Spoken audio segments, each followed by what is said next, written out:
Hello everyone, সবাই কেমন আছো তোমরা? তো এখন চলছে বাসন্তী পুজো। তো সেই উপলক্ষে আমার মাসি বাড়িতে কুমারী পুজোর আয়োজন করেছে। তো এই পূজাতে 9জন কুমারী মেয়েকে ব্রাহ্মণ দিয়ে পুজো করানো হচ্ছে। তো ব্রাহ্মণ এদিকে পুজো শুরু করে দিয়েছে। 9জন কুমারী মেয়েকে মা দুর্গার মতো সাজিয়ে তাদের আসনে বসানো হয়েছে। তো বসিয়ে সবাই মিলেই পুজোর আয়োজন করছে। তো এদিকে ব্রাহ্মণও পুজো করছে।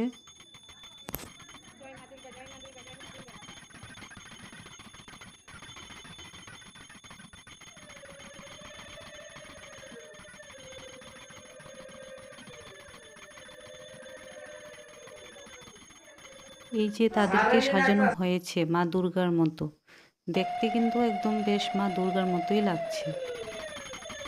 তো এই ভিডিওটা তোমাদের কেমন লাগলো অবশ্যই জানাবে।